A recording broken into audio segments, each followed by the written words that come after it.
Welcome to exam कुटी।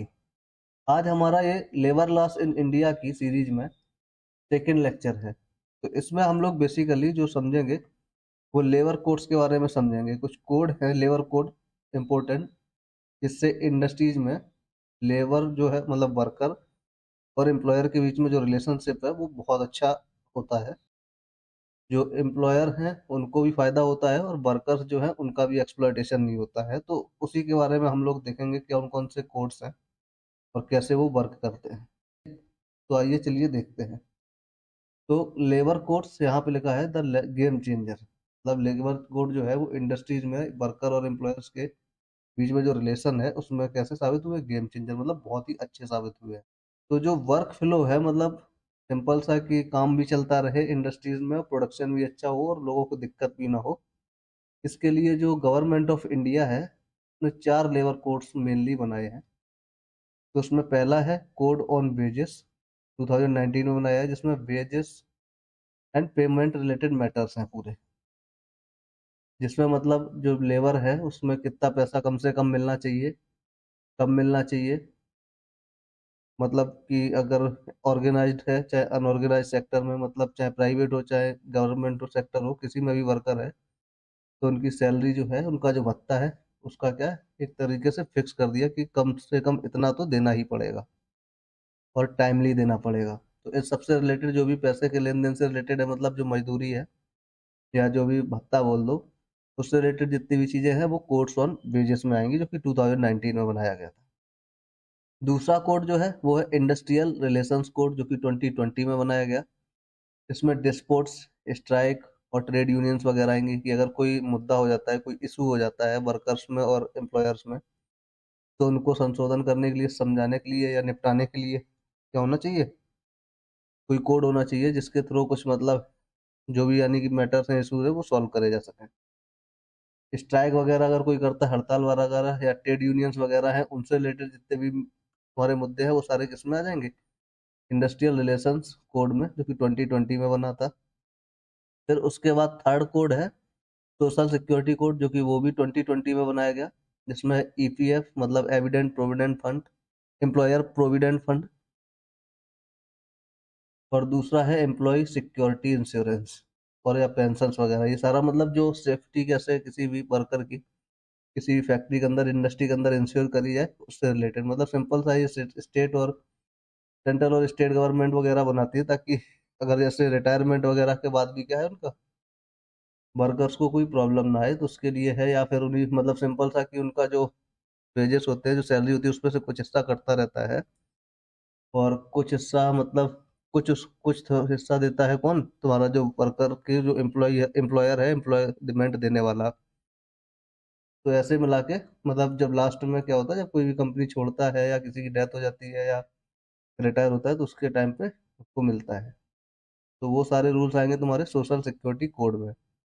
Occupational safety health and working conditions code 2020, इसको हम लोग शॉर्ट में OSH बोलते हैं। इसमें क्या सेफ्टी वर्किंग कंडीशंस क्या होनी चाहिए किसी भी इंडस्ट्री में, और लोगों को सेफली मतलब कोई हरासमेंट वगैरह ना हो, सेफ सेफ रहे वहाँ पे, वो सारे आएंगे किसमें, OSH कोड में। ये भी 2020 में बनाया गया। मतलब कार्य में क्या होना चाहिए, सुरक्षा होना चाहिए, हेल्थ भी और वर्किंग कंडीशंस अच्छी हो, ये सारी चीजें। अब यहाँ पे है, अब हम सब जितने भी लॉस हैं उनको सबको हम क्या करेंगे, बारी बारी से थोड़ा अच्छे से देखने की कोशिश करेंगे, डीपली जाने की कोशिश करेंगे। तो जो कोड ऑन वेजेस है 2019 में, उसका क्या है देखते हैं। कोड ऑन वेजेस जो है वो मेनली 4 लॉस से मिलके बना है। उसमें क्या है, एक 1948 का है मिनिमम वेजेस एक्ट, मतलब जो सेंट्रल गवर्नमेंट है वो क्या है, एक मिनिमम जो वेज है कि इतने रुपए से कम किसी भी मजदूर को पैसा नहीं दिया जाना चाहिए, वो एक्ट हो जाएगा। पेमेंट वाला कि क्या है, जो 1936 में आया था वो भी इसी के अंदर रखा गया है कि पेमेंट जो है वो मतलब चाहे ऑर्गेनाइज्ड हो चाहे अनऑर्गेनाइज्ड हो, चाहे मंथली वर्कर हो चाहे चाहे मतलब डेली बेसिस पे हो, तो उसे कितने दिन में मतलब उसका पूरा का पूरा भुगतान होना चाहिए, मतलब एक मिनिमम ड्यूरेशन, वो सारा आता है इस एक्ट के अंदर। पेमेंट ऑफ बोनस एक्ट 1965, मतलब अगर कोई भी अच्छा काम कर रहा है तो उसके लिए बोनस भी होना चाहिए, वो आया है। और इक्वल रेम्यूनरेशन एक्ट 1976, मतलब चाहे मेल हो चाहे फीमेल हो, काम कर रहा है, अगर एक सेक्टर में काम कर रहा है तो उसका क्या है, एक जगह काम कर रहा है तो उन दोनों की सैलरी क्या होनी चाहिए, इक्वल होनी चाहिए।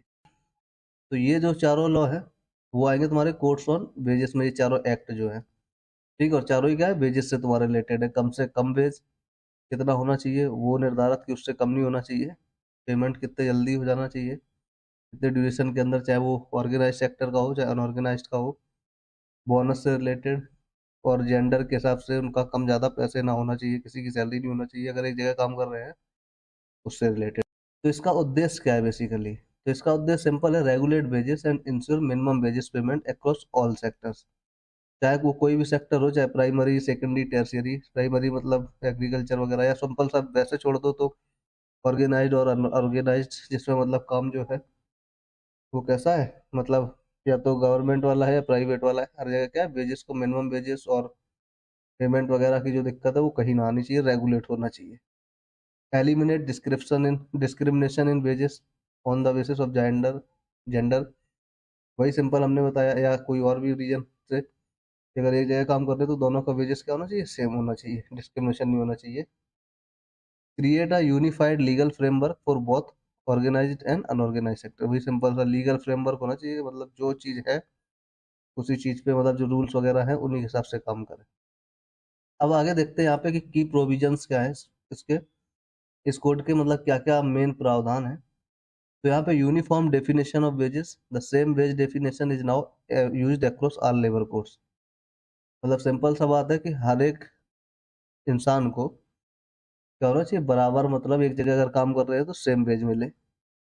Minimum wage versus floor wage क्या है, कि जो सेंट्रल गवर्नमेंट है वो एक मिनिमम वेज डिफाइन करेगी कि इतना तो कम से कम मिलना चाहिए। जैसा कि हम लोग पिछले लेक्चर में देख चुके हैं कि जो लेबर लॉस आते हैं वो कंकरेंट लिस्ट में आते हैं, मतलब स्टेट गवर्नमेंट और जो तुम्हारी सेंट्रल गवर्नमेंट है वो दोनों ही में। तो यहाँ पे वही है, तो यहाँ पे state government minimum wage define कर सकता है, और फ्लोर वेज जो है वो सेंट्रल गवर्नमेंट डिफाइन करती है, डिसाइड करती है। जिसके बाद उस बेच से कोई भी उतने बेच से कम रुपए नहीं दे सकता, एक मिनिमम मतलब लिमिट सेट कर देता है गवर्नमेंट की, इससे ऊपर अगर देना है तो दो, सेंट्रल गवर्नमेंट बोलती है, लेकिन इससे कम नहीं दे सकते हो। और जो मिनिमम वेजेस हैं वो सेट को कौन कर सकता है, फिर उसके बाद जो ये सेट कर रहा है उससे तो कम स्टेट गवर्नमेंट भी नहीं दे सकती। बट स्टेट गवर्नमेंट भी क्या कर सकती है, अपने हिसाब से कम और ज्यादा थोड़ा बहुत कर सकती है, बट जो मिनिमम वेज करे हैं डिसाइड सेंट्रल गवर्नमेंट, उससे नीचे स्टेट गवर्नमेंट भी नहीं जा सकती। टाइमली पेमेंट ऑफ वेजेस, जैसे अगर कोई मंथली वर्कर है, इसकी मंथली सैलरी मिलती है तो उसको with in 7 days of next month में मिल जाना चाहिए। जैसे अगर 30 को महीना खत्म होता है तो 7 तारीख तक क्या होना चाहिए, सैलरी आ जानी चाहिए। और फॉर अदर्स जो डेली वर्कर पे हैं, जो भी डेली बेसिस पे या वीकली बेसिस पे होते हैं, उन्हें भी क्या है, इवन अर्लियर, उनको भी जल्दी मिलना चाहिए। इक्वल रेम्यूनरेशन, मतलब सिंपल सा, employers must pay equal wages for equal work regardless of gender. मतलब सिंपल सा, वो मेल है या फीमेल है या कोई और भी है, तो जितना वेज मेल को मिल रहा है उतना ही फीमेल को मिलना चाहिए, उतना ही और कोई भी है तो उसको भी मिलना चाहिए, अगर एक जगह पे काम कर रहे हैं सेम चीज पे। अब यहाँ पे वही कोड ऑन जो वेजेस है उसका कवरेज एंड इम्प्लीमेंटेशन क्या है। कवरेज जो है वो all employees in organise and unorganise sector, सभी के लिए है, चाहे वो ऑर्गेनाइज सेक्टर के हो चाहे अनऑर्गेनाइज सेक्टर के हो, respective of wage ceiling. No more scheduled employment list, मतलब जो वर्किंग आवर्स हैं सेम, वो सेम, मतलब 8 घंटे से ज़्यादा नहीं होना चाहिए, वही यहाँ पे है। इंस्पेक्टर कम फैसिलिटेटर का मतलब है new role focused on helping employers comply rather than only punishing. मतलब अगर किसी भी जो एम्प्लॉय है, तुम्हारा वर्कर है, उसको अगर कुछ काम नहीं आता है किसी जगह पे, समझ में आया, तो हमेशा उसको पनिश नहीं कर सकते, उसको क्या कर सकते हो, हेल्प कर सकते हो और उसको सिखा सकते हो। इंस्पेक्टर कम फैसिलिटेटर का मतलब है कि पहले वो इंस्पेक्ट करेगा, देखेगा, अगर वो सही कोई काम नहीं कर रहा है तो उसको फैसिलिटी दी, मतलब सिंपल सा उसको सिखाओ। मतलब किसी को अगर कोई काम नहीं कर पा रहा है किसी भी जगह पे, जो काम है उसको दिया गया है, तो उसको पनिश ना करो, हमेशा उसको क्या है, पहले सिखाओ फिर उससे क्या कराओ, काम कराओ। डिजिटल इंस्पेक्शन सिस्टम क्या है, randomised tag driven inspection to reduce corruption. मतलब जो गवर्नमेंट है उन्होंने क्या किया, रैंडमली क्या करते हैं, कभी कभी इंस्पेक्शन किया जाता है, और ऑनलाइन भी इंस्पेक्शन हो जाता है टैग ड्रिवन में, ताकि ये देखा जा सके कहीं भ्रष्टाचार वगैरह ज्यादा तो नहीं हो रहा है किसी भी जगह विभाग में या कहीं और भी जगह वर्किंग प्लेस पे। अब यहाँ पे है इंडस्ट्रियल रिलेशंस कोड, ये दूसरा कोड है, वो वेजेस से रिलेटेड था। ये किससे रिलेटेड है? रिलेशंस में, कि कैसे मतलब इंडस्ट्रीज के अंदर जो वर्कर्स और एम्प्लॉयर्स एम्प्लॉयर्स हैं उनके बीच में जो संबंध है वो अच्छे रह सके। ये आया था 2020 में। This code merges three major laws. उसके अंदर चार थे मेजर्स वाले में, इसमें कितने हैं? तीन है। एक तो है ट्रेड यूनियन एक्ट जो कि 1926 में आया था, कि ट्रेड यूनियन वगैरह बनाने के लिए, जैसे कि जो किसी भी इंडस्ट्रीज में क्या होते हैं, जो वर्कर्स वगैरह होते हैं वो क्या बनाते हैं, अपनी यूनियन बनाते हैं। Industrial employment standing orders act 1946। इस जो सेकंड लॉ है इसके तहत जो भी मतलब वर्कर है, एम्प्लॉय है, वो क्या कर सकता है, वो जो काम करेगा, में जो एम्प्लॉयर होता है, जो भी वर्कर है वो जो काम करेगा, एम्प्लॉयर होगा, वो अपनी कंपनी के हिसाब से अपने क्या कर सकता है, अपनी जो कंडीशंस है वो सेट कर सकता है किसी वर्कर के लिए। फिर है यहाँ पे इंडस्ट्रियल डिस्प्यूट्स एक्ट 1947 में, ये था, इसको इंक्लूड किया गया इंडस्ट्रियल रिलेशन कोड के अंदर। इसमें अगर कोई भी वर्कर्स और एम्प्लॉयर्स के बीच में प्रॉब्लम होती है तो उनको सही किया जाएगा। और ट्रेड यूनियंस बेसिकली जो है वो वर्कर्स की भी हो सकती है या फिर जो व्यापारी है उनकी भी हो सकती है। अब जो इंडस्ट्रियल रिलेशंस कोड है, जो सेकंड कोड है, इसके प्रावधान क्या है, मुख्य प्रावधान क्या है, वो देखते हैं। स्ट्राइक्स एंड लॉकआउट्स, मतलब workers must give up 14 days notice before a strike. मतलब अगर कोई वर्कर, जो वर्कर्स हैं कंपनी के, वो अगर स्ट्राइक करना चाहते हैं तो उन्हें 14 दिन पहले नोटिस देना पड़ेगा, ताकि कोई भी इंडस्ट्री, कोई भी कंपनी का जो काम है वो सही से चलता रहे और दिक्कत ना हो। फिक्स टर्म एम्प्लॉयमेंट, मतलब employers can hire workers for a fix time with full benefits.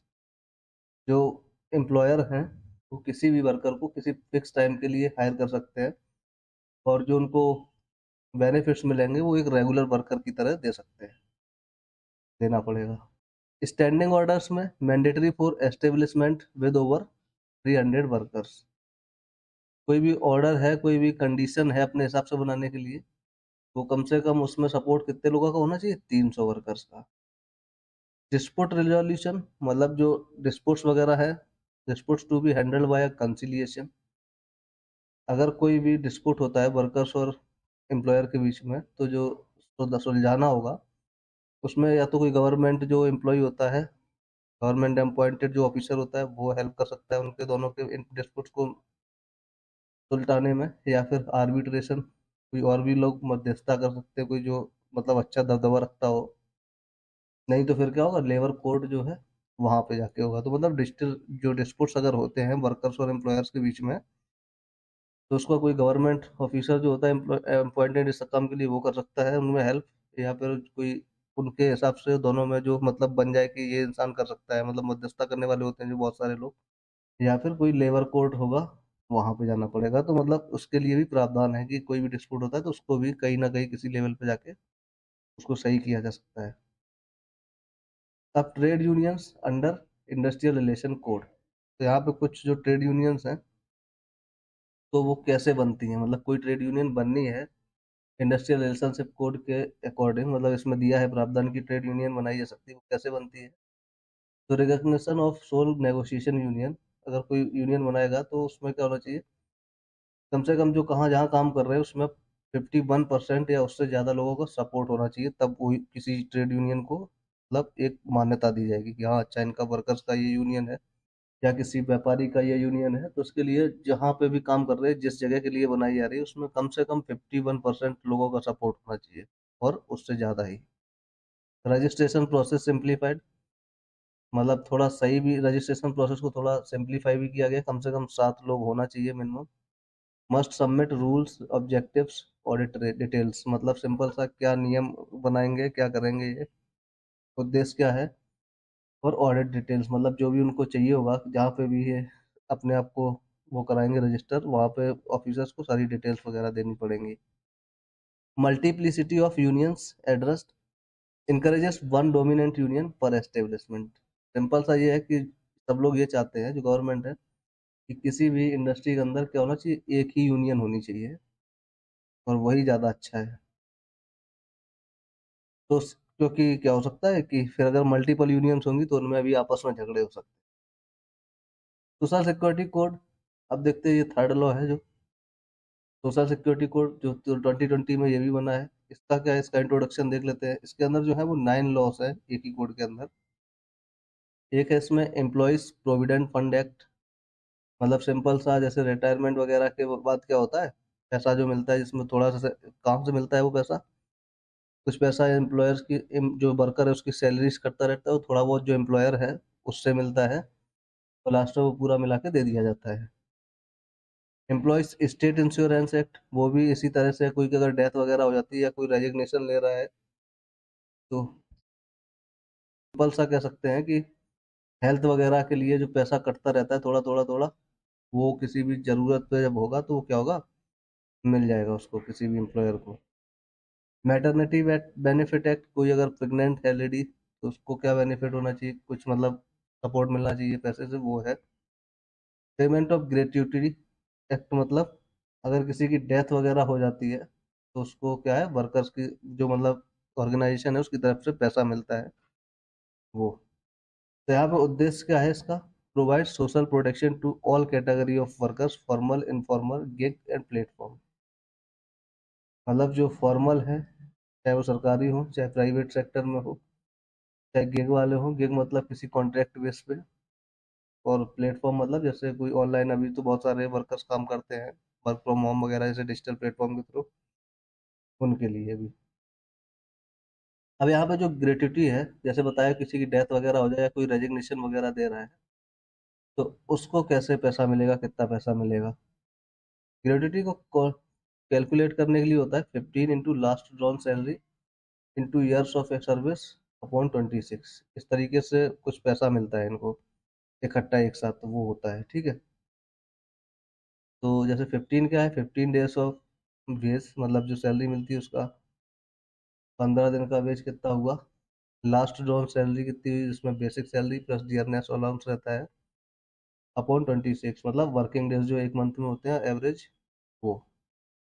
तो यहाँ पे वही सारी वैल्यू रखोगे, जैसे यहाँ पे एक हमने एग्जांपल लिया है कि अगर किसी भी एम्प्लॉय की, वर्कर की सैलरी 30,000 है, लास्ट ड्रॉन मतलब लास्ट जो अभी लास्ट एकदम लेटेस्ट उसने निकाली है,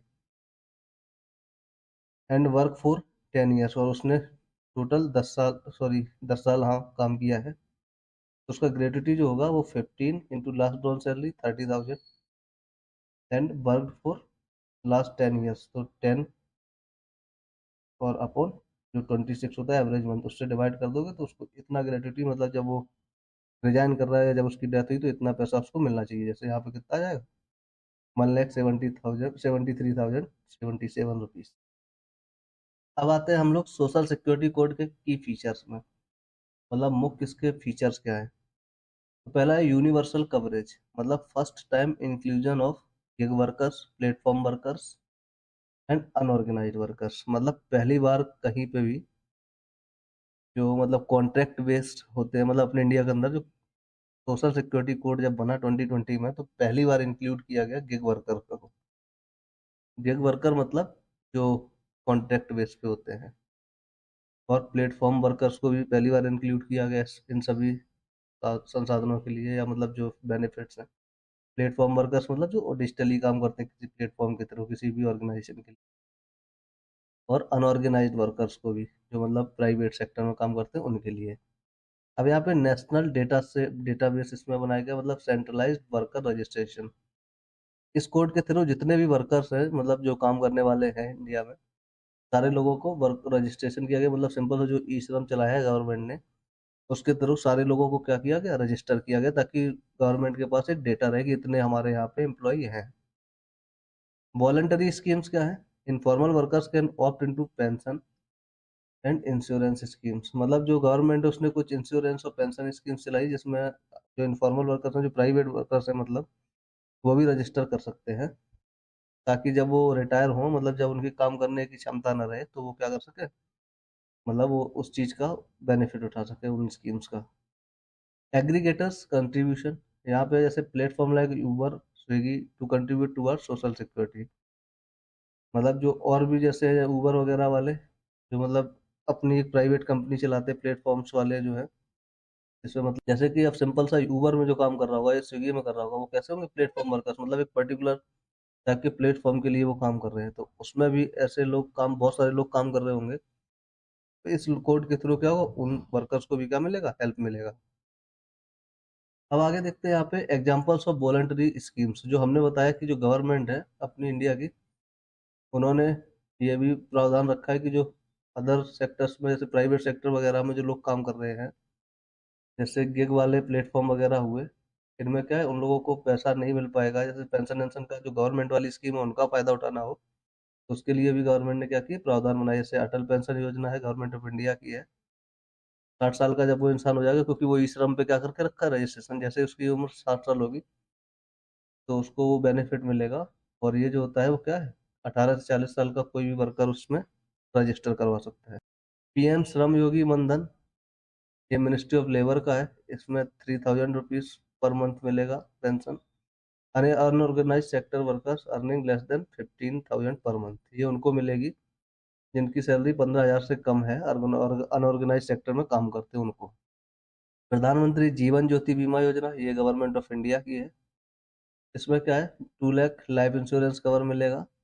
एनीवन जो 18 से 50 साल का है वो रजिस्टर कर सकता है इसके अंदर।